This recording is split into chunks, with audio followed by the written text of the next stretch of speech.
Hi guys! Ayan, life update tayo ngayon. Parang artista lang na. Pero syempre dahil ano tayo, content creator tayo. So, syempre, gusto ko rin malaman nyo kung ano yung update na nangyayari sa buhay ko. Kasi syempre ako yung ano dito eh. This is Mommy Jellicine. Welcome ulit sa aking channel guys. Ayan guys, medyo yung update sa buhay natin medyo malungkot, may kaba, pero alam ko na sa tulong ng ating Panginoong Diyos malalampasan ko rin to at ng aking pamilya. Ayun nga po guys, nung November 26, naglilinis kami ng bunso ko, aksidente akong nalaglag sa upuan. Tapos nalaglag ako sa upuan, tapos nabagok yung ulo ko dito sa kanto ng hagdanan, dito sa may namin, sa hagdanan. So, dinala ako sa malapit na ospital dito sa Carsigma.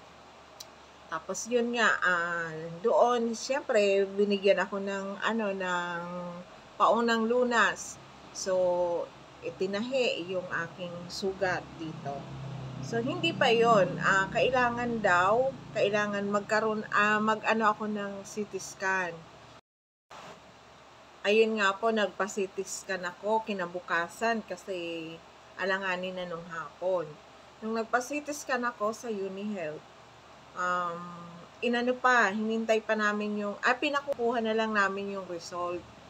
Tapos doon pa lang sa ang kumuha ng result yung ate ni Utoy, nag-alanganin na siya kasi syempre nabasa niya na yung binasa na ng doktor yung result. Nag-alanganin na siya magsabi sa anak kong panganay, kay Ate Ella, kasi nga may nakita doon sa sa CT scan. So, dahil ayun nga, sabi, daw ba? So, nung ipinakita, na-diagnose ako, bukod doon sa tama ko dito, na tumama doon sa hagdan, may nakita sa brain ko mismo, doon mismo sa ibabaw ng brain ko, na bukol. So, na-diagnose ako na ayun nga po guys, yung diagnosis sa akin ay mayroon daw akong palsin, ano ba yun? Palsin meningioma. So, ang hirap bigkasin pag hindi ka talaga sa medicine, no? Yun nga, may palsin meningioma daw ako. Means, may tumor ako sa brain.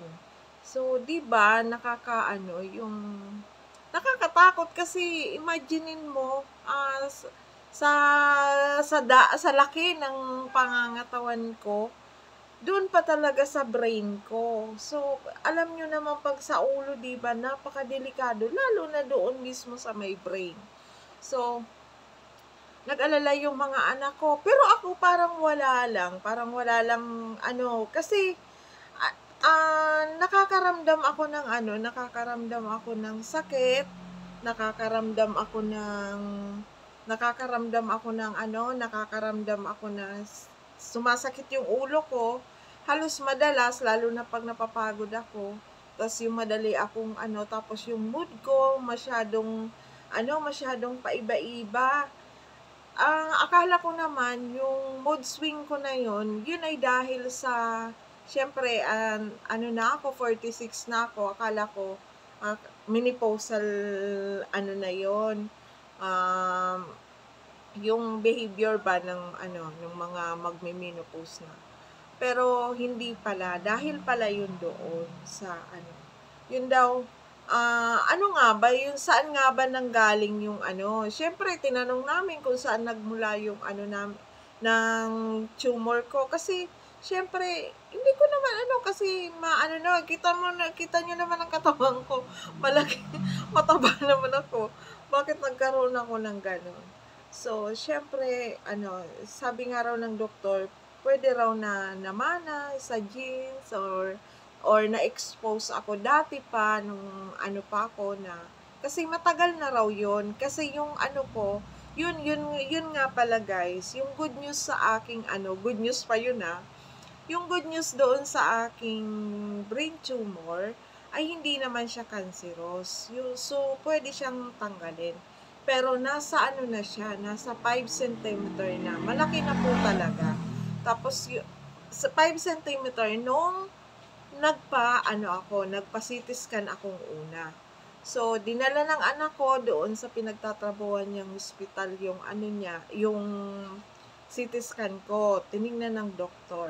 Sabi, kailangan daw magpaano ako ng CT scan with contrast para masigurado. So, yun. Pumunta ako doon sa sa hospital na pinagtatrabuhan niya.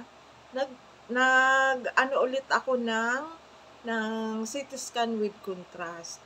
Ayun na nga po. Ganun pa rin ang niya. Ganun pa rin yung diagnosis ng doctor doon na nga po, palsin meningioma.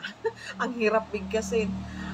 Yun nga po, parang hindi pa rin sa akin nagsisik in guys. Kasi nga, ang iniisip ko, sus, baka lang, nagkamali lang. Pero pang second na yun guys Pang second opinion na yun.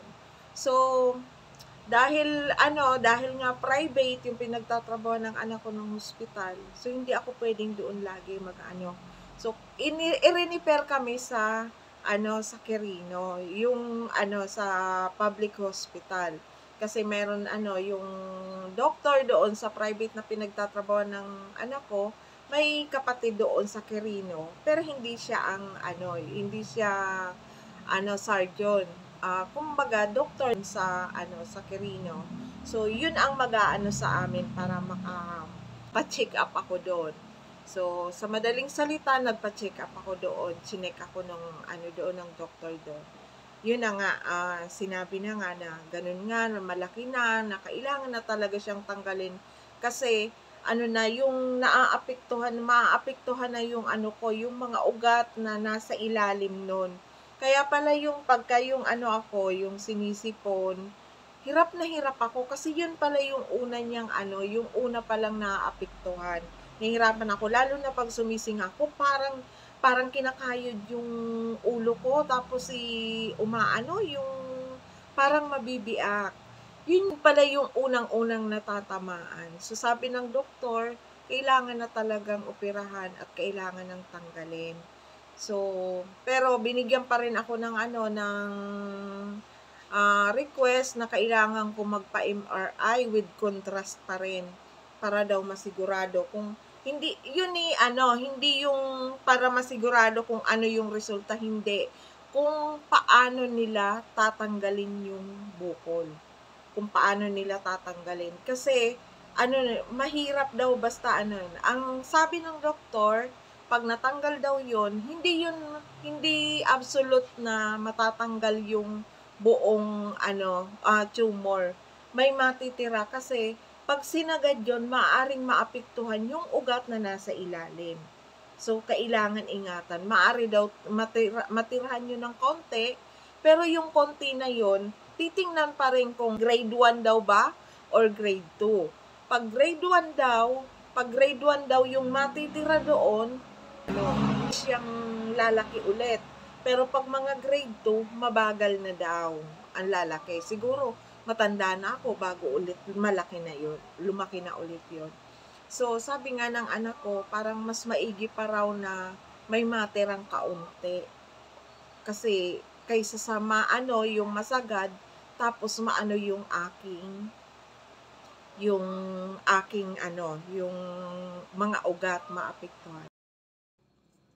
At yun nga guys, nung namin na i-submit na yung MRI, so in-schedule na ako.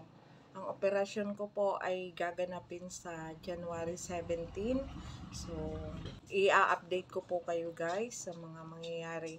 Alam ko po na hindi ko mai-update kayo ng kasi wala naman ako, ewan ko lang yung magbabantay sa akin kung ako, mabibidyohan, pero ibibilin ko pa rin na kahit pahapyaw, So, ma-videohan ako para maano ba yung process kung paano ako maano.